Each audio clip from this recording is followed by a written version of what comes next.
तो गॉड, मैं एक शक्तिशाली आत्मा, शांतिपूर्ण आत्मा और दिव्य आत्मा हूँ। थैंक यू गॉड, मैं हर किसी को उनके संस्कारों के साथ प्रेम पूर्वक स्वीकार करती हूँ। परम पिता परमात्मा हर पल हर वक्त मेरे साथ है। मैं परमात्मा का प्रिय फरिश्ता हूँ। थैंक यू गॉड, मैं बहुत ही कृतज्ञ हूँ। मेरा परिवार स्वस्थ, सुखी और समृद्ध परिवार है। थैंक यू गॉड, अपार सुख के लिए, वैभव के लिए और प्यारे रिश्तों के लिए। थैंक यू गॉड, सभी को जीवन में सुख, शांति, प्यार, खुशी और सफलता देने के लिए। सबका मंगल हो, सबका मंगल हो, सबका मंगल। Thank you. सभी लोग हाथ को रख करें और उससे तुम को अपने।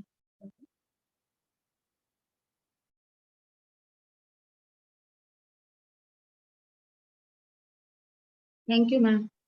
Thank you so much Rashi ji. Amazing amazing prayer. और प्रेयर की अपॉर्चुनिटी लेना बहुत ज्यादा इंपॉर्टेंट है, क्योंकि सबके वाइब्रेशंस अलग अलग होते हैं। तो जरूर से जो है आगे बढ़कर प्रेयर की अपॉर्चुनिटी ले सकते हैं। तो अब हम स्टार्ट करते हैं। हमारा गीता का जो अध्याय चल रहा है, उसमें 31st श्लोक के लिए मैं इनवाइट करना चाहूंगी रेणु दी को। Thank you Neeta, thank you so much. Good morning leaders, myself Renu और मैं गुड़गांव से बात कर रही हूँ। सो 31st श्लोक है, सर्वभूत स्थितिम यो मा भज्यते एकतव अस्थित सर्वथा वर्तमानो अपि सयोगी मयि वर्तते। बेसिकली अभी तक पिछले श्लोकों में हमने पढ़ा था ध्यान के बारे में भी, सिद्ध योगी के बारे में प्रभु हमें बता रहे थे। अब यहाँ पर क्या कह रहे हैं, पहले भी जैसा बता चुके हैं, आगे पिछले श्लोकों में भी प्रभु ने बताया कि सबके अंदर मैं हूं और मेरे अंदर ही सब है। जो ऐसा सोचता है वो मुझे देख पाता है, मैं उससे अदृश्य नहीं हूँ। यहाँ हमने बहुत लोगों को कहते हुए भी सुना है कि प्रभु के साथ उन्होंने प्रभु देखे, या है ना। ये तो हम बड़ी एक अलग सी बात कर रहे हैं, जो हम आम जिंदगी की बात करते हैं कि लोग कहते हैं हमें परमात्मा के दर्शन हुए। लेकिन यहाँ प्रभु बहुत क्लैरिटी से समझा रहे हैं कि हर एक चीज में ही मैं हूँ, मेरे अंदर ही तू है और तेरे अंदर ही मैं हूँ। जब ये भावना आ जाती है तो यही असल भक्ति कहलाती है, इससे परे कुछ भी नहीं है। उन्होंने इसका एक और उदाहरण भी दिया कि जो भक्ति योग से, मतलब कि जिनके अंदर प्यार भावना से भक्ति आती है। ज्ञान योग बहुत जरूरी है, ज्ञान से हमें सब चीजों की प्राप्ति होती है, लेकिन जब सही मायने में प्रेम प्यार या सही मायने में भक्ति करने लगे तो वो एक ही होते हैं। जैसे उन्होंने नीचे एक बड़ा अच्छा उदाहरण दिया है कि भक्ति में प्रेम के विलक्षण आनंद का आनंद प्रदान करने के लिए, प्रेम का विस्तार करने के लिए एक होकर ही दो हो जाते हैं। यहाँ उन्होंने श्री कृष्ण और श्री जी को एक होके भी दो बताया और दो होके भी एक बताया। तो यहाँ वो बता रहे हैं कि जब सृष्टि में और सृष्टि के अंदर ही परमात्मा को अपने एक ही रूप में हम देखते हैं, तो हमें सच में सच्ची भक्ति प्राप्त होती है। योगी के लिए वो आगे बता रहे हैं कि शास्त्र और वर्ण के, यहाँ पर हम ये ना सोचें कि बस हम तो भगवान के ओलिए, बस भगवान ने हमें ऐसे कह दिया। यहाँ भगवान ने कभी भी ये नहीं कहा कि आपको कर्म नहीं करना, भक्ति करनी है, प्रेम करना है, लेकिन अपने कर्म से पीछे नहीं हटना है। वो कह रहे हैं कि आप जिस वर्ण आश्रम मर्यादा के अनुसार खाओ पियो सब करो, सभी क्रियाएं आप करोगे। क्रियाओं से मतलब ये नहीं है कि सिर्फ हम अपनी सूक्ष्म क्रियाएं कर रहे हैं या जो हमारा शरीर क्रियाएं कर रहा है, इसके अलावा कर्म भी, कर्म मतलब यज्ञ भी प्रेम से करना है, दूसरे के ऊपर सद्भाव रखते हुए कर्म करना है। तो वो कह रहे हैं कि जब आप ये सब करते हुए मेरे में ही रहते हो, मेरे में ही प्यार करते हो, तो उसके अलावा कोई भी और सत्ता में नहीं रह जाता। सत्ता क्या है? सत्ता सिवाय, अगर दृष्टि क्या है, देखें कि कोई और नहीं है प्रभु के अलावा। जैसे हमने अरोड़ा अंकल से भी जब सुनते हैं तो अरोड़ा अंकल कहते हैं मैंने क्या किया है, ये तो प्रभु ने किया है, जो भी करवा रहे हैं। मुंह से तो उनके निकल रहा है, लेकिन वो उसका स्रोत भी प्रभु को बता रहे हैं। सब कर्म करने हैं, सब ध्यान करने हैं, सब योग करने हैं, लेकिन उसमें हम अपने आप को महत्ता ना देते हुए प्रभु को दें और प्रभु में अपना ध्यान लगा दें। इस बात को वो यहाँ पर कह रहे हैं। संसार से संबंध विच्छेद होने पर जो योगी हैं, ज्ञान योगी हैं, वो मुक्त होते हैं। परंतु यहाँ पर वो जो योगी जो प्रेम भावना से, जो भक्ति भाव से प्रभु में लीन हो जाते हैं, उनके लिए कह रहे हैं कि संसार की सत्ता और महत्ता रहने से भगवान में अपनी स्थिति को जानते हैं, लेकिन मानते नहीं है। वो सब कुछ जानते हैं कि ये है, लेकिन वो मानते क्या है कि प्रभु के द्वारा किया गया है। लास्ट में सिर्फ एक ही लाइन से बताऊंगी कि संसारी आदमी, हम तो संसार में रहने वाला है, ऐसा हम लोग क्या करते हैं कि हमें बुद्धि प्रभु ने सभी को दी है, लेकिन हम उस बुद्धि का उपयोग ना करके ये कह देते हैं कि हम संसार में आए हैं, हम संसारिक प्राणी हैं, तो हमें संसार के कर्तव्यों को पूरा करना है। लेकिन यहाँ पर संसार, प्रभु कह रहे हैं संसार के कर्तव्यों को करो, लेकिन मेरे में दूसरे को और दूसरे को मेरे में देखते हुए कर्म करो। Thank you so much. Thank you Neeta. Amazing amazing. तो जो सब जगह प्रभु को देखते हैं वो प्रभुमय हो जाते हैं। और अब अगले श्लोक में जो बता रहे हैं कि परम योगी किसको माना गया है, तो उसके बारे में बताने के लिए मैं इनवाइट करूंगी पीयूष को। Piyush please. Good morning everyone. Thank you Neeta. हाँ जी, तो रेणु जी की बात का ही कंटिन्यूएशन और ज्यादा स्पष्टता से कि कैसे हम संसार के अंदर लीन हो जाएं और हर जगह भगवत प्राप्ति के लिए भगवान नजर आए, यही इस 32वें श्लोक के अंदर बताया गया है। आत्मोपम्येन सर्वत्र समम पश्यति योजुन सुखम वा यदि वा दुखम स योगी परमो मत। तो यहाँ पे भगवान जी ने बताया है कि परम योगी मैं उसे मानता हूँ जो सभी प्राणियों को संभाव से देखें और साथ ही साथ दूसरों के सुख और दुख को इस प्रकार देखें जैसे कि वह उनके अपने ही सुख और दुख हों। तो बहुत अच्छे तरीके से इस श्लोक के अंदर शरीर से उपमा की है और शरीर से उपमा करते हुए बताया है कि कैसे, जैसे कि हम बात करते हैं कि हमारी आंखें जो हैं और हमारे पैर जो हैं, ये दोनों ऐसे वस्तुतः बिल्कुल ही भिन्न प्रतीत होते हैं। आंखें जो हैं वो हमारी ज्ञानेंद्री है और पैर जो हैं हमारे कर्मेंद्री हैं। लेकिन जब हमारी आंखों के अंदर धूल पड़ती है, एकदम से कोई मिट्टी आ जाती है, तो सबसे पहले हमारे पैर लड़खड़ा जाते हैं और पैरों में जब कांटा चुभता है तो कैसे आंखों के अंदर से आंसू आ जाते हैं। तो वैसे ही हमारी शरीर की और हमारे संसार की का एक रिश्ता होना चाहिए। संसार के अंदर जब हमें कोई दुख नजर आए, जैसे शरीर के अंदर दुख होता है तो संसार पूरा का पूरा हमें बेमानी लगता है, लेकिन सांसारिक दुखों को, कष्टों को जब हम देखें तो हमारे शरीर को भी बिल्कुल उसी प्रकार से प्रभाव होना चाहिए जैसे कर्मेंद्री और ज्ञानेंद्री एक दूसरे से जुड़ी हुई है। तो हम जो है वो संसार के अंदर कोई भी हम जो है वो जैसे अपने शरीर को आराम पहुंचाने की सोचते हैं। यदि आज हमारा एक अंग जो है कुछ, यदि उसके अंदर घाव हो जाता है तो उससे कोई द्वेष नहीं होता हमें, बल्कि हम उसको आराम पहुंचाने की सोच रहे होते हैं।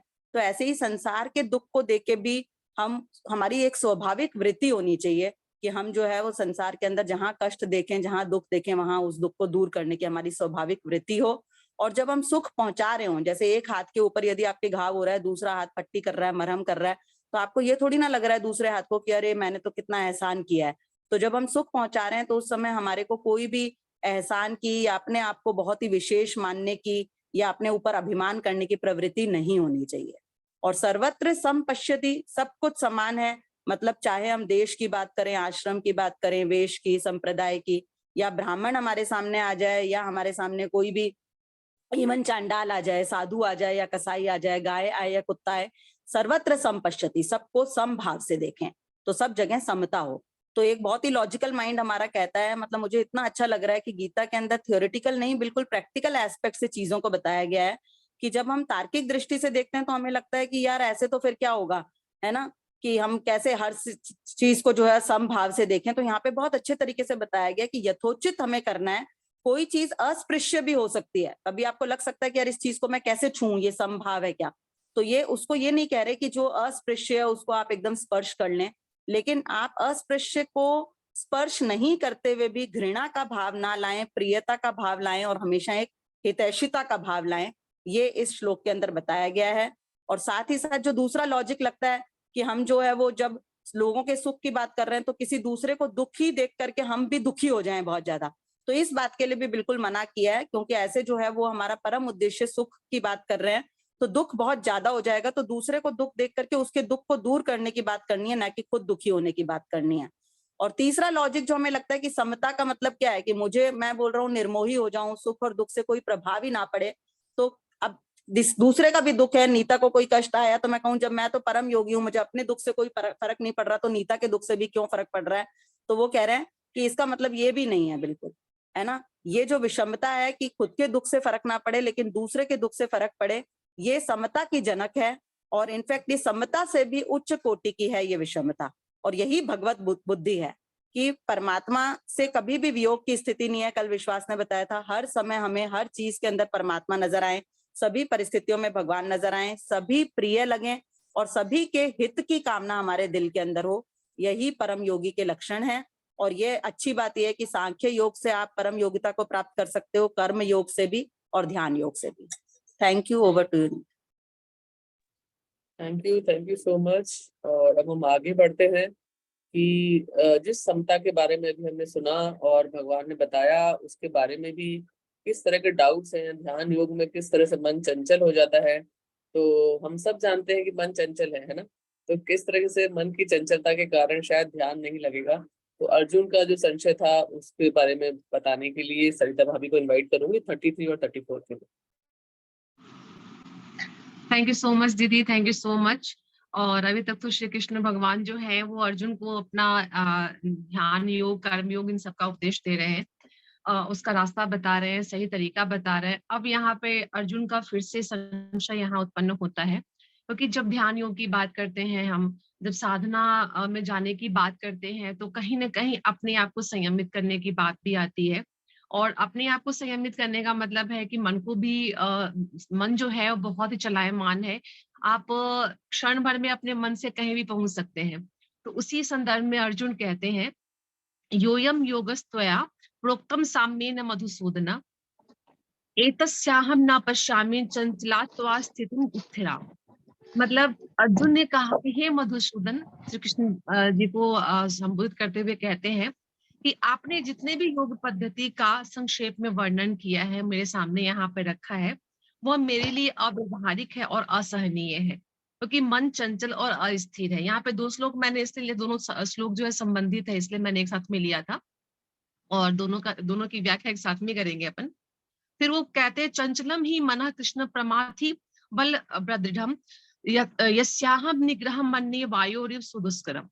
मतलब मन की जो गति है असहनीय क्यों हो जाता है योग पद्धति या किसी भी साधना में जाने से असहनीय क्यों होता है कि मन तो चंचल है। अभी हम बात कर रहे थे संभाव की, कि सब में समान भाव देखना चाहिए, लेकिन मन में कोई भी एक विचार उत्पन्न होता है और उस विचार के पीछे पीछे हमारा मन जो है भागने लगता है, किसी भी व्यक्ति के लिए, किसी भी वस्तु के लिए, किसी भी कामना के लिए, तो हम उसके पीछे भागने लगते हैं। और जब उसके पीछे भागने लगते हैं तो हमारा मन अस्थिर हो जाता है। तो फिर योग साधना की बात हम किस प्रकार से कर सकते हैं, कैसे हम अपने आप को स्थिर कर सकते हैं, या कैसे हम एक प्रभु में या किसी भी उद्देश्य में अपने मन को लगा सकते हैं।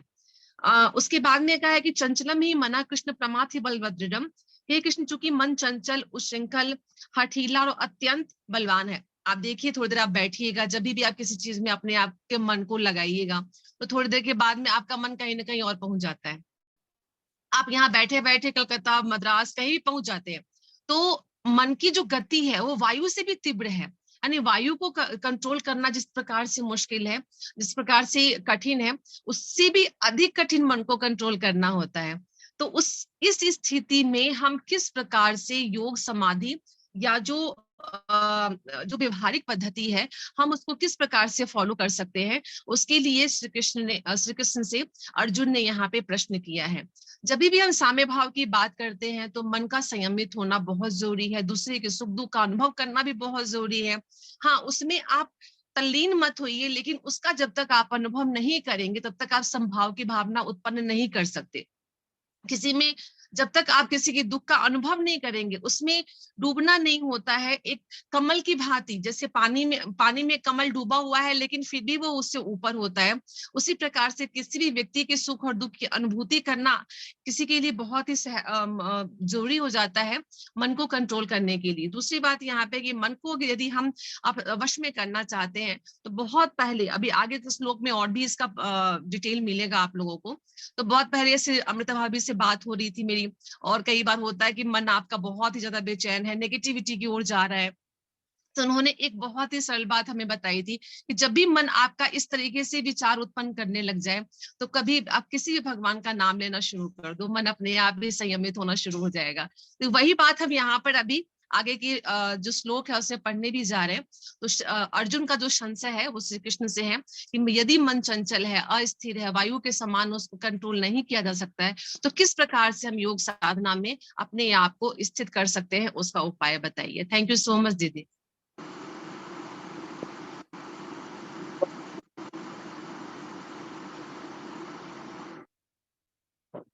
तो हम आगे बात करेंगे। हमने मन की चंचलता के बारे में पढ़ा कि किस तरह से जो है हम इस चंचल मन से ध्यान योग में बैठ नहीं सकते, अर्जुन का जो संशय था। तो अब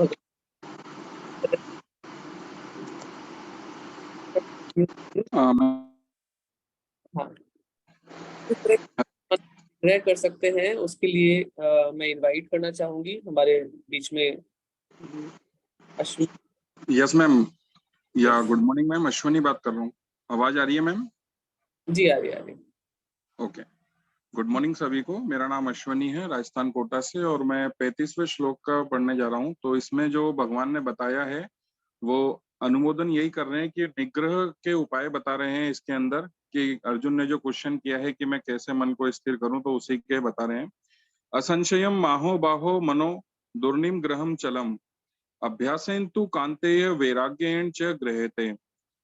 हे महाबाहो, महाबाहो यहाँ पे शूरवीरता के लिए लिया गया है। हे महाबाहो, यह मन बड़ा चंचल है, इसका निग्रह करना भी बड़ा कठिन है। यह तुम्हारा कहना बिल्कुल ठीक है, परंतु हे कुंती नंदन, अभ्यास और वैराग्य के द्वारा निग्रह किया जा सकता है।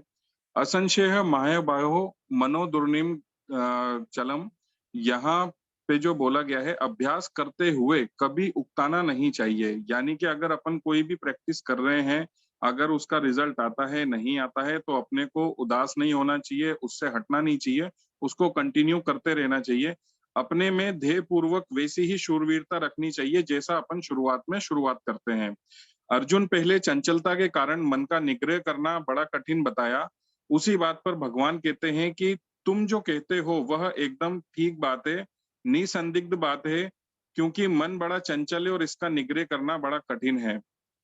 इसमें जो सेकंड लाइन है, अभ्यासेन तु कांते वैराग्येण च गृह्यते, इसमें उन्होंने भगवान श्री कृष्ण ने उनकी माता का स्मरण करवाया है कि अर्जुन की माता कुंती बहुत विवेकवती और भोगों से विरक्त रहने वाली थी, और कुंती ने भगवान श्री कृष्ण से विपत्ति का वरदान मांगा था। ऐसा वरदान मांगने वाला इतिहास में बहुत कम मिलता है। यह अतः यहाँ कांते संबोधन देकर भगवान अर्जुन को कुंती माता की याद दिला रहे हैं। जैसे तुम्हारी माता कुंती बड़ी विरक्त हैं, ऐसे ही तुम भी संसार से विरक्त होकर परमात्मा में लगो, अर्थात मन को संसार से हटाकर परमात्मा में लगाओ। और मन को बार बार ध्येय लगाने का नाम अभ्यास है। और इसमें कुछ अभ्यास के बारे में बताया गया है कि जो 2 अभ्यास हैं, जब आप दूसरा कुछ भी चिंतन आ जाए, जब आप अपना ध्यान लगा रहे हैं और कुछ और भी चिंतन आ जाए, तो उसकी उपेक्षा करके उससे उदासीन हो जाए, मतलब उसकी तरफ ध्यान ना दें। और दूसरा जो अभ्यास बताया गया है, जहां जहां मन चला जाए वहां वहां ही अपने लक्ष्य को और इष्ट को देखें। और इसके बाद उपरोक्त 2 साधनों के अलावा और भी इसमें उपाय बताए गए हैं, जिनको मैं शॉर्ट में लेके चलूंगा। ये बताया कि पहले तो जब आप ध्यान लगा रहे हैं तो 2 से 4 बार लंबी सांस लें और उसके बाद अपना चिंतन ध्यान लगाएं भगवान की तरफ। दूसरा ये है कि जब आप अपने भगवान के नाम का उच्चारण कर रहे हैं, तो उसको उंगलियों पे और माला पे ना गिन के मन से उच्चारण करें। और जो अपन उच्चारण कर रहे हैं, बीच में समय खाली ना जाने दें, मतलब कभी बीच में छूट जाता है तो समय खाली ना जाने दें। आपका जो बोलने का उच्चारण है वो कंटिन्यू रहना चाहिए। और इसके बाद है कि एक वाणी से उच्चारण करके दूसरा नाम मन से जपें। एक बार अपने मुंह से बोलना है और अगली बार अपने मन से बोलना है, और ये कंटिन्यू रहना चाहिए। जैसे राग रागनी साथ बोलकर नाम का कीर्तन करते हैं, ऐसे राग रागनी के साथ मन से नाम का कीर्तन करें। और चरणों से लेकर मुकुट तक अपने भगवान को ध्यान करें, और भगवान मेरे सामने खड़े हैं ऐसा समझकर करें। तो ये एक छोटा सा उपाय बताया है सर भगवान ने, कि इस तरीके से अपन एक ध्यान लगा सकते हैं। तो thank you ma'am. Yes, thank you so much. और बहुत ही अमेजिंग तरीके से, मतलब ये वाला जो एक श्लोक है उसमें किस तरह से हम अपने मन को जो है मन का निग्रह कर सकते हैं, मन की चंचलता पे काम कर सकते हैं। क्योंकि जब हम माला जपते हैं और हम उस मूर्ति और मन को देखते हैं, तो हमारा मन कहीं और होता है, तो हमारी 108 हो जाती है, हमें पता चल जाता है ना। बट उन्होंने बताया कि उससे राम अगर जप रहे हैं तो अंदर जो है मन से कृष्ण बोले और उसको मन में ही गिने। तो आप देखेंगे जब भी आप ऐसे करने की कोशिश करेंगे तो आपका मन कहीं और जाएगा ही नहीं, क्योंकि आपको जो है काउंट भी तो 108 उससे ही करना है। अमेजिंग। और बहुत बहुत कल रात को कोशिश भी की मैंने इसको करने की, जो उन्होंने बताया कि भगवान के चरणों से लेके जो है उनके श्रीमुख तक जो है आप 108 54 इस तरफ और 54 उस तरफ करें। बट सही में हो नहीं पाया कल रात को, है ना। तो उससे पहले ही नींद आ गई। तो अब मैं बात करूंगी नेक्स्ट, जो मन के निग्रह की बात करते हैं उसको और तरीके से बताते हैं कि किस तरह से अपना यत्न अगर हम करेंगे, एफर्ट अगर हम डालेंगे तो मन का निग्रह 100% होएगा। तो उसके लिए मैं इनवाइट करूंगी हमारी दूसरी रेणु दीदी को, Renu Mishra ji. Thank you so much. नाम रेणु मिश्रा, पटना से हूँ। तो जो अभी अश्विनी जी ने कहा उसी को फिर भगवान जी आगे श्री कृष्ण जी बता रहे हैं। तो श्लोक है, असन्यात्मना योगो दुष्प्राप इति मे मति वश्यात्मना तु यतता शक्यो वाप्तु मोपायता। जिसका मन पूरा वश में नहीं है उसके द्वारा योग प्राप्त करना कठिन है, परंतु उपाय पूर्वक यत्न करने वाले तथा वश में किए हुए मन वाले साधक को योग प्राप्त हो सकता है, ऐसा मेरा मत है। मतलब आगे वो समझा रहे हैं कि जैसे जिसका मन वश में नहीं है उसके द्वारा योग सिद्ध होना कठिन है, क्योंकि योग की सिद्धि में मन का वश नहीं होना बहुत बाधक होता है, लेकिन मन की चंचलता बाधक नहीं होती है। जैसे उदाहरण है जैसे दिया है कि पतिव्रता स्त्री मन को वश में तो रखती है पर उसे एकाग्र नहीं करती, अतः ध्यान योगी को अपना मन वश में करना चाहिए और मन वश में होने पर वह मन को जहाँ लगाना चाहिए वहां लगा सकता है, जितनी देर लगाना चाहे उतनी देर लगा सकता है और जहां से हटाना चाहे वहां से हटा भी सकता है। तो यहाँ पे बताया गया है कि जिसका मन वश में नहीं है उसके लिए जो है योग जो है उसे प्राप्त करना बेहद मुश्किल है, और जब तक मन नियंत्रण या वश में नहीं होगा तब तक योग का प्राप्त होना बहुत ही मुश्किल है, संभव नहीं है। तो मन को वश में लाना बहुत ही जरूरी है, और जिसने अपने मन को वश में कर लिया है, अपने प्रयत्न से अपने प्रयास से लगातार मन को वश में कर लिया है, तो उसके लिए योग संभव है। तो प्रयत्नशील पुरुष लगातार प्रयास करता रहे, वो योग को प्राप्त कर सकता है। जो कोशिश करने को तैयार है, जिसे मेहनत से कोई भी परेशानी नहीं, वो कुछ भी हासिल कर सकता है, बस छोड़ना नहीं है और लगातार प्रयत्न करते रहना है।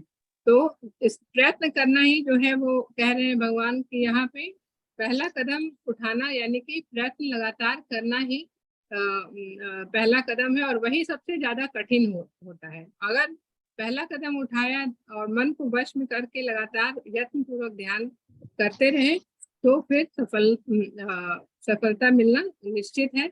और ये मेरा मत है, यानी कि अर्जुन को भगवान कृष्ण इतने सहज तरीके से समझा रहे हैं, तो यह मेरा मत है, ये कृष्ण जी का कहना है अर्जुन के लिए कि मेरा मत है कि जो ध्यान लगाता है, लगातार प्रयत्न करता है, वो योग कर सकता है, उसे सिद्धि मिल सकती है ध्यान योग से। धन्यवाद। Thank you, back thank to you, you. Thank you दीदी। तो अब हम देखेंगे कि अर्जुन पुनः जो है प्रश्न कर रहे हैं कि जिनका प्रयत्न भी अगर इतना यत्न भी नहीं करते उनका फिर क्या होता है। तो उसके लिए मैं इनवाइट करूंगी श्याम सुंदर जी को। नमस्कार सभी को, नमस्कार। मैं श्याम सुंदर टेलर जयपुर से ये 37वें श्लोक को मैं पठन कर रहा हूँ। ऐति श्रद्धे योपेतो योगा चलित मानस अपर्याप योग सम सिद्धिम काम गति प्रसन्न गच्छति। हे कृष्ण, जिसकी साधन में श्रद्धा है पर जिसका प्रयत्न शिथिल है, वह अंत समय में अगर योग से विचलित मानता हो जाए तो वह योग सिद्धि को प्राप्त न करके किस गति को चला जाता है। ये भगवान से प्रश्न कर रहे हैं। योगा चलित मानस है, जिसकी साधन में यथार्थ जप, ध्यान, सत्संग, स्वाध्याय आदि में रुचि है, श्रद्धा है और उनको करता भी है, पर से साधन में शिथिलता है, तत्परता नहीं है, तो साधक हो जाएगा में राग रहने से, विषयों का चिंतन होने से अपने साक्ष्य में विचलित हो जाए, अपने ध्येय पर स्थित, फिर उसकी मेरा वही तो है सामान, वही लेते हैं अंदर कितना है देख लेना, अगर वो कुछ बोले तो। उनकी आवाज आती है। एक मिनट श्याम सुंदर, निधि जी आपको प्लीज माइक म्यूट कर ले।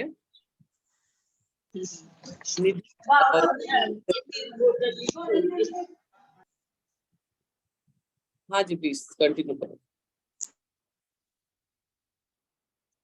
आपका अनम्यूट कर ले श्याम सुंदर जी।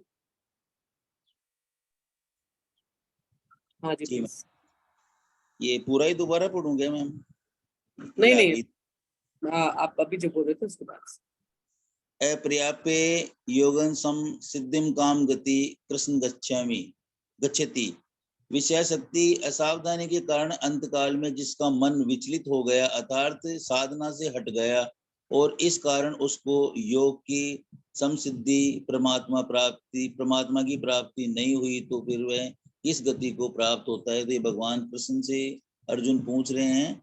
संबोधन देने का तात्पर्य कि आप संपूर्ण प्राणियों को खींचने वाले हैं और उन प्राणियों की गति आगति को जानने वाले हैं तथा इन गतियों के विधायक हैं।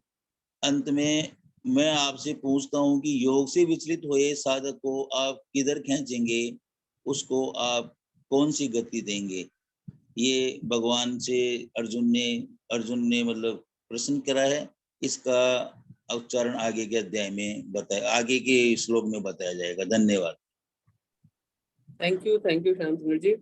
अब नेक्स्ट श्लोक के लिए मैं इनवाइट करूंगी विश्वास को, जो बताएंगे कि अर्जुन का जो संशय था वो अर्जुन जो है और किस तरह से संशय प्रकट कर रहे हैं। तो ओवर टू विश्वास। नमस्कार। विश्वास भी किसी कारण से अवेलेबल नहीं है, तो थैंक यू। गीता के किसी स्थान पे ऐसा आया है कि अंत समय में हमारे को जो स्मृति होती है, जो चीज याद आती है, हम हमारी उसी प्रकार की हमारी प्राप्ति हो जाती है हमें मृत्यु के बाद।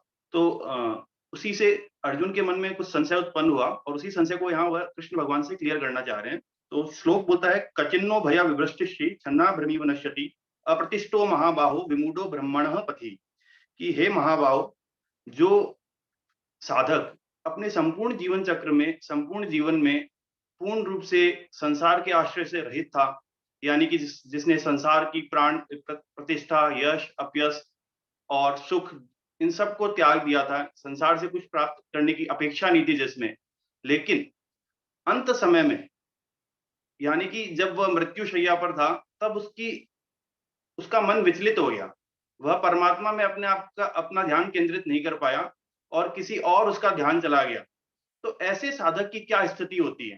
क्योंकि भगवान ने गीता के किसी एक श्लोक में बताया है कि अंत समय में हमें जैसी स्मृति होती है, हम वैसा ही हमारे साथ हमारा ट्रीटमेंट किया जाता है।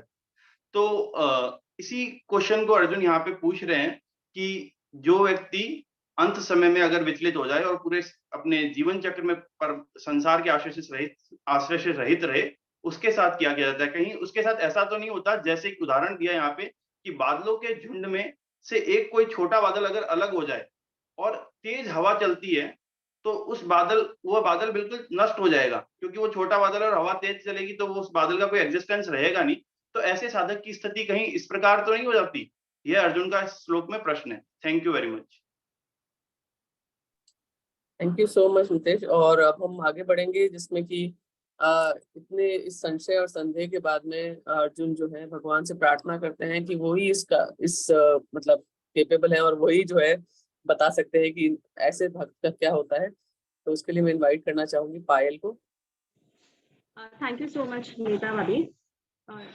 ये जो श्लोक है, श्लोक नंबर 39, इसमें जो अर्जुन है वो एक प्रश्न पूछ रहे हैं कृष्ण से, हे कृष्ण, एतन्मे संशयम, मतलब वो कह रहे हैं कि मुझे एक संशय है, हे कृष्ण मुझे एक डाउट है, वो मुझे सिर्फ वो आप ही बता सकते हो। वो अर्जुन के एक प्रश्न पूछना चाह रहे हैं जिसमें वो कह रहे हैं कि मृत्यु के बाद की गति क्या होती है, वो जानना चाह रहे हैं, मरने के बाद में क्या होता है। वो कह रहे हैं कि हे कृष्ण, ये एक ऐसा रहस्य है जिसका उत्तर जो है कोई भी बुद्धिजीव या तर्क के बल पर या मतलब अपनी इंटेलिजेंस से नहीं दे सकता। इसका उत्तर सिर्फ और सिर्फ आप जानते हो।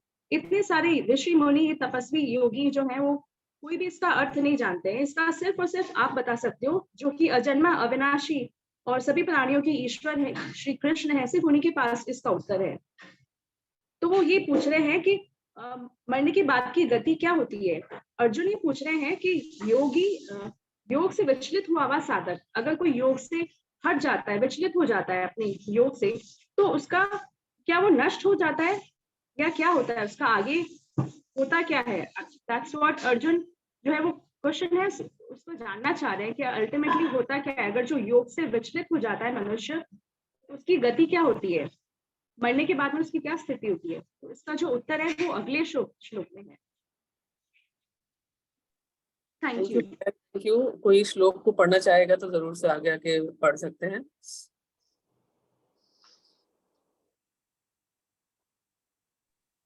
क्या नीता भाभी नेक्स्ट श्लोक है अब इसके आगे?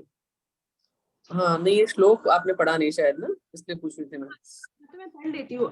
एतन्मे संशय कृष्ण चेतो मर्हस्य शेतशः त्वदन्यम संशय स्यास्य चेता न हिपपद्यते। मतलब एक संशय है, कृष्ण को कह रहे हैं एक मेरा संशय है वो आप दूर करिए श्री कृष्ण। और प्रश्न उन्होंने पूछ लिया है कि योग से विचलित हुआ हुआ मनुष्य की आगे क्या गति होती है। Thank you. Thank you ma'am, thank you. अब नेक्स्ट श्लोक की तरफ बढ़ते हैं, जिसमें जो है अगेन अर्जुन का जब इतना संशय था तो भगवान उसको जो है बिल्कुल क्लियरली बता रहे हैं कि कैसे और इस संशय को समाधान करते हैं भगवान इसमें। तो उसके लिए मैं इनवाइट करना चाहूंगी साकेत जी को। नमस्कार सभी को। तो पिछले 2-3 दोहों में जो संशय रहा है अर्जुन का, उसका उत्तर दे रहे हैं श्री भगवान। पार्थ निवेहे नामुत्र विनाशास्तस्य विद्यते नहीं कल्याण कृतश्चित् दुर्गतिं तात गच्छति। इसमें वो यही बता रहे हैं और बहुत ही प्रेम से बता रहे हैं, क्योंकि जो उलझा हुआ अर्जुन है उसके साथ वो प्रेम में बोल रहे हैं, हे पार्थ नंदन, सच्चे हृदय से जो भी साधना करता है उसका ना तो इस लोक में और ना ही परलोक के अंदर भी कोई नाश हो सकता है। उसमें बोलता है मरने के बाद भी उसका कोई पतन नहीं होता। इसमें एग्जाम्पल देके ही बताया, लेकिन इसके अंदर एक बार श्री कृष्ण तात का प्रयोग कर रहे हैं अर्जुन को संबोधित करने के लिए। इसका मतलब है कि बहुत ही प्यार भरे शब्दों में भगवान कहते हैं कि कल्याणकारी करने वाले की दुर्गति नहीं होती, कभी भी नहीं होती। और चाहे जैसा कि अर्जुन पूछ रहे थे कि लास्ट मोमेंट पे पूरे समय वो अच्छे काम करता रहा, भगवान को पाने के रास्ते में चलता रहा, अपनी आत्मा की भलाई के लिए काम में करता रहा, लेकिन अंत में उसका मन भटक भी गया, तो उसकी आसक्ति किसी और चीज से, भगवान से हटके, आत्मा के लिए हटके किसी और में लीन हो गई, तो क्या उसके सारे कर्मों का नाश हो जाता है? तो भगवान कहते हैं उसका ना तो अभी नाश होता है, ना बाद में नाश होता है, ना उसका किसी और जन्म के अंदर दूसरा जन्म लेके फिर मनुष्य का जन्म लेता है। जरूरी नहीं है कि इसके बाद उसको मनुष्य का जन्म मिले, क्योंकि लास्ट में जो आसक्ति रही, जैसे कि इसके अंदर भरत मुनि का भी एक एग्जाम्पल देके बताया है हमें कि वो जो है जब अपना सब कुछ छोड़ छाड़ के बाहर तप करने चले गए थे, वहां हरिण के बच्चे को उनके अंदर उनकी आसक्ति हो गई, तो वो अगला जन्म उनको उसी का मिला। परंतु उनको सारे जन्म भी अपने याद थे और उन्होंने जो पिछले जन्मों में सारे कार्य किए थे उसका जो लाभ है, लाभ नहीं कहेंगे, उसका जो उनकी स्थिति थी, जो संस्कार थे, वो कोई नष्ट नहीं होते और अगले जन्म में भी वो कैरी फॉरवर्ड एक तरीके से हम कहते हैं वो होते हैं। तो कहने का मतलब ये है, जो अर्जुन का प्रश्न था कि क्या मेरे ये साधन जो मैं भगवान को प्राप्त करने के लिए कर रहे हैं, या कोई मनुष्य अगर विचलित हो जाता है तो क्या नष्ट हो जाते हैं? तो ना तो उसका इस लोक में ना परलोक में कभी भी उसका जो ये कार्य है जो कि उसकी आत्मा की भलाई के लिए क्या, मनुष्य की भलाई के लिए, वो कभी भी नष्ट नहीं होता। जो मनुष्य शरीर हमें मिला है, जिस काम के लिए हमें मिला है, सांसारिक भोग और संग्रह में आज तक नहीं रहता, वो चाहे किसी भी मार्ग से चले उसकी दुर्गति नहीं होती। यही भगवान ने बताने का प्रयत्न किया। धन्यवाद। और एक और चीज मैं ऐड करना चाहूंगी नीता भाभी, इसमें मुझे ये सेंटेंस बड़ा अच्छा लगा जिसमें कृष्ण कहते हैं कि वर्तमान स्थिति से पतन हो जाना ही नष्ट होना है। मतलब अर्जुन ने पूछा था कि वो जानना चाहते थे कि मरने के बाद में उसका क्या होता है, जो वर्तमान स्थिति से कृष्ण ने उत्तर दिया कि वर्तमान स्थिति से अगर उसका पतन हो रहा है, अगर वो योग से अपने योग से भटक जाता है, विचलित हो जाता है, तो वहीं पे उसका वो नष्ट हो गया है। That's all. Thank you. Great great, thank you so much all the leaders. और बहुत बहुत अमेजिंगली सबने जो है गीता के सभी श्लोकों को एकदम ध्यान पूर्वक, मन पूर्वक बहुत अच्छे से समझाया। और हम नेक्स्ट जो श्लोक हैं उनके नॉमिनेशंस अपना बुक रीडिंग क्लब में दे सकते हैं। और मैं चाहूंगी कि ज्यादा से ज्यादा लोग उसमें आगे आए, क्योंकि अब इस गीता का जो हमारा है 3 जुलाई से हम लोग नई बुक शुरू करने वाले हैं। एंड आई होप सबको टाइटल पता होगा। और हम लोग बताते हैं जब हम आगे कर्म योग की तरफ बढ़ेंगे तो हमारा स्वास्थ्य बहुत ज्यादा इंपॉर्टेंट है ना। अगर उसमें बताया है कि जो कम खाता है, जो ज्यादा खाता है, जो ज्यादा सोता है, जो कम सोता है, कोई भी ध्यान योग या भक्ति योग में आगे बढ़ नहीं सकता। और जो अस्वस्थ रहता है वो बिल्कुल नहीं बढ़ सकता। तो हम लोग जो है अपने अच्छी हेल्थ की तरफ बढ़ेंगे। तो उस बुक का जो टाइटल है वही अपने आप में इतना ज्यादा मतलब अमेजिंग है। तो उस बुक के बारे में बताने के लिए तिलक जी को इनवाइट करूंगी, जो हमारे वैसे भी हेल्थ कोच हैं, न्यूट्रिशन एक्सपर्ट हैं, NLP ट्रेनर है। तो Tilak ji. Thank you Neeta ji, thank you and good morning to all. जैसा कि नीता जी ने एक प्रश्न पूछा, सबको टाइटल पता होगा, लेकिन कह के छोड़ दिया, मैं आपसे पूछ ही लेता हूँ, कितने लोगों को टाइटल पता नहीं है अभी तक? हैंड रेज कर सकते हैं। नहीं पता है तो नीता जी की बात से कुछ अंदाज लगा होगा, थोड़ा बहुत ग्रुप्स के ऊपर मैसेज देखे होंगे। नेवर बी सिक अगेन, दोबारा से कभी बीमार नहीं होना है। ये जो हमारा टाइटल है ये अपने आप में किताब के बारे में सारी चीज बता रहा है। ऑल्दो हमने हेल्थ को लेके बहुत सारी किताबें पढ़ी है और हेल्थ को लेके हमें पता है कि न्यूट्रिशन जो है एक बहुत बड़ा उसका सपोर्ट होता है अच्छी हेल्थ के लिए। लेकिन क्या आपको याद है कि हमने न्यूट्रिशन के ऊपर कौन कौन सी किताब पढ़ी हुई है? मैं आपको बताऊं कि अभी हमने जितनी भी किताबें बुक रीडिंग पे पढ़ी है हेल्थ के विषय के ऊपर, तकरीबन उन सारी किताबों का ये रिवीजन है। और नॉट ओनली रिवीजन है बल्कि और बहुत सारी अमेजिंग न्यू इन्फॉर्मेशन जो अभी तक हमने सिर्फ हल्की हल्की कहीं टच कर रही है मात्र, वो सारी इन्फॉर्मेशन भी हमको मिलेगी। तो इस किताब की जो बेसिक थीम है वो ये है, one disease, there is only one disease. और उसी डिजीज के अलग अलग रूप हैं, चाहे वो कैंसर है, चाहे आर्थराइटिस है, चाहे वो कोई और प्रॉब्लम है ना। What you don't know, what your doctor doesn't know about nutrition, वो जो हमने किताब पढ़ी थी वो न्यूट्रिशन के ऊपर पूरी की पूरी किताब थी। लेकिन इन्होंने आगे बताया कि जो प्रॉब्लम है, जो एक ही डिजीज है सारी डिजीजों के पीछे, वो है माल फंक्शनिंग ऑफ सेल्स। सेल्स जब सही तरीके से, जिस सेल को जो काम अलॉटेड है वो काम जब वो नहीं करता है तो उस समय फिर हमारे को प्रॉब्लम्स खड़ी होती है और वो अलग अलग रूप में सामने आती है। तो किताब में जो सबसे बड़ी थीम है वो ये है, हिंदी में नहीं है, बार बार जो प्रश्न आ रहा है मैं बता दूं, हिंदी में नहीं है। सो डिजीज है माल फंक्शनिंग ऑफ सेल्स। तो हमारे जो सेल्स है वो माल फंक्शनिंग क्यों करते हैं? There is only 2 causes. तो नेक्स्ट जो थीम है किताब की है 2 कॉजेज। क्या क्या है? Deficiency of what? न्यूट्रिशनल। और टॉक्सिसिटी। टॉक्सिसिटी किस चीज की? टॉक्सिसिटी को लेके पूरा हमने डॉक्टर राम का एक सेमिनार सुना था, और जो मैं रिपीट करना चाहूंगा, डॉक्टर राम का थैंक्स करना चाहूंगा कि मैंने जयपुर में उनका एक सेशन 1-on-1 तो नहीं कहूंगा, फिजिकली अटेंड किया था, लेकिन वो 1-on-1 जैसे ही था, मैं उनके बिल्कुल सामने फर्स्ट रो में बैठा था। सो जो कुछ भी उन्होंने बताया था वही आज तक मेरे ज्ञान का आधार है। और उन्होंने टॉक्सिसिटी को उसके अंदर बहुत बढ़िया तरीके से एक्सप्लेन किया था कि किस तरह से हमारी हेल्थ को प्रभावित करती है। और जो उन्होंने फॉर्मूला दिया था टॉक्सिसिटी का, SRPW। जितने भी तरह के टॉक्सिन्स बॉडी के अंदर आते हैं वो सारे इन 4 शब्दों अक्षरों के अंदर समाये हुए हैं। स्ट्रेस, रेडिएशन, पॉल्यूशन और रॉन्ग हैबिट्स। इन्हीं की वजह से बॉडी के अंदर पॉल्यूशन आते हैं, टॉक्सिसिटी आती है, जिनकी वजह से फ्री रेडिकल्स बनते हैं। साथ ही साथ न्यूट्रिशनल गैप की वजह से फ्री रेडिकल्स बनते हैं, जो कि हर सेल की माल फंक्शनिंग को क्रिएट करने वाले होते हैं। तो ये 1 डिजीज और 2 कॉजेज के बाद में अब इनको ठीक करने को लेके या इनका एनालिसिस करने के लिए, इनको समझने के लिए 6 रास्ते बताए हैं। किसने? डॉक्टर रेमंड फ्रांसिस ने, जो इस किताब के ऑथर हैं और जो खुद एक मेडिको पर्सन है, केमिस्ट हैं। उन्होंने हमको बताया कि 6 रास्ते कौन कौन से हैं जिनसे हम किसी डिजीज को समझ सकते हैं, और जब हम समझ ही लेंगे तो फिर इलाज तो अपने आप ही कर लेंगे। तो वो जो 6 रास्ते उन्होंने बताए हैं, पहला है न्यूट्रिशन, जो हम बात कर ही चुके हैं। टॉक्सिन्स, जिसकी बात भी अभी हमने करी, और what your doctor doesn't know के अंदर भी काफी बात हुई है उसके बारे में। तो न्यूट्रिशन और टॉक्सिन के बारे में जहां तक मुझे याद आ रहा है, अभी तक हमने एक ही किताब पढ़ी है, what your doctor doesn't know about nutritional medicine may be killing you. And उसके बाद जो थर्ड रीजन उन्होंने दिया है वो है साइकोलॉजिकल।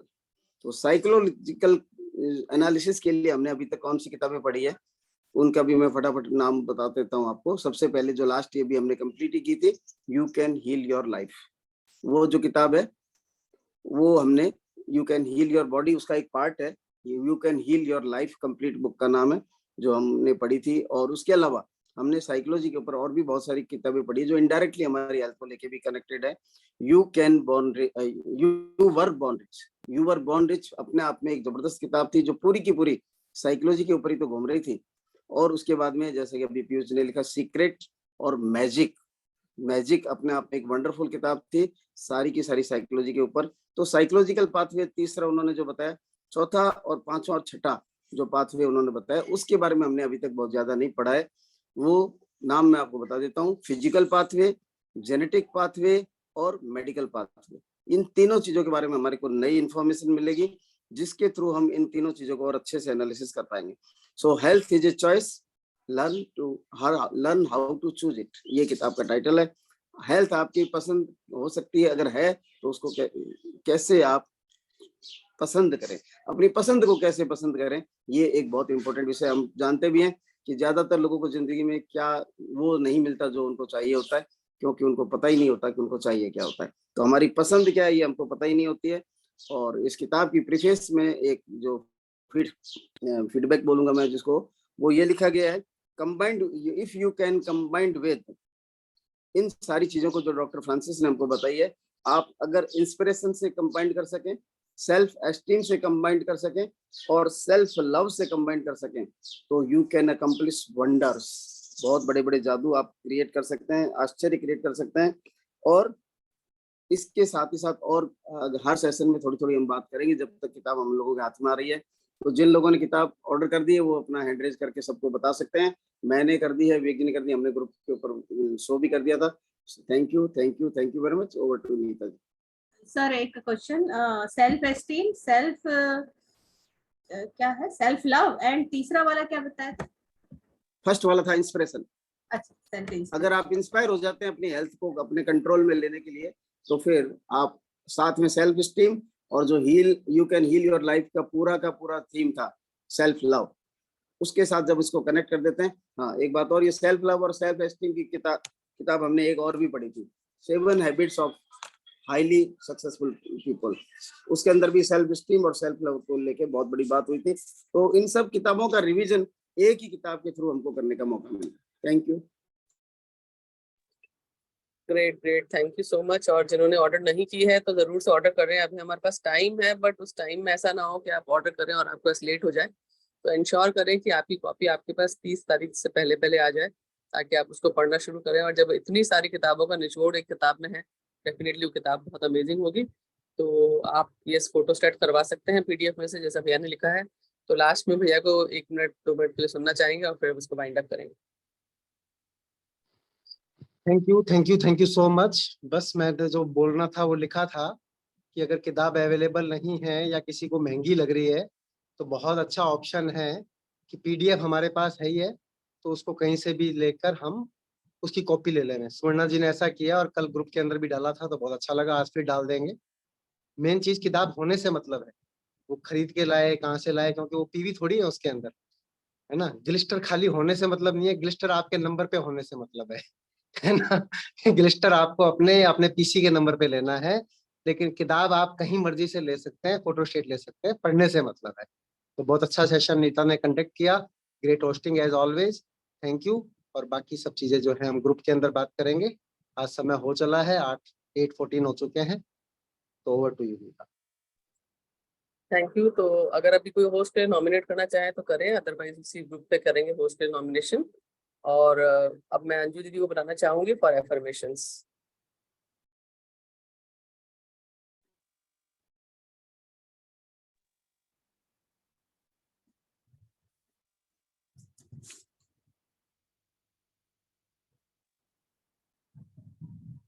अंजू जी आपका म्यूट है, अगर आप अनम्यूट करके बात।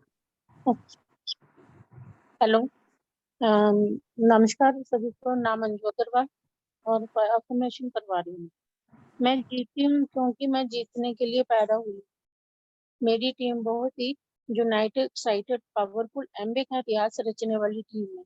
मैं और मेरी टीम रोज टीटीएम करते हैं, प्लान दिखाते हैं और इस तरीके से अपने नेटवर्क को बहुत तेजी से आगे बढ़ा रहे हैं।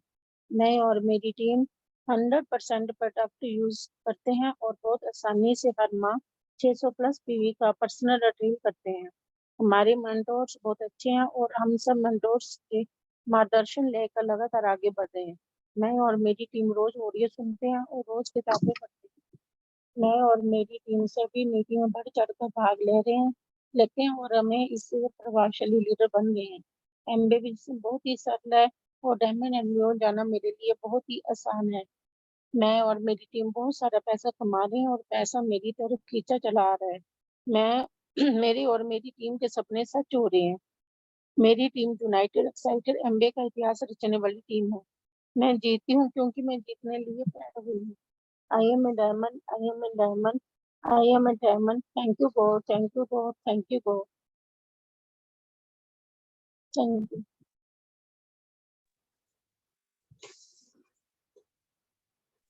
थैंक यू दीदी, थैंक यू लीडर्स, बहुत अमेजिंग एफर्मेशंस के लिए। और कल मिलते हैं 7:30 बजे sharp. Thank you so much. Thank you. Great, awesome. Good, I mean,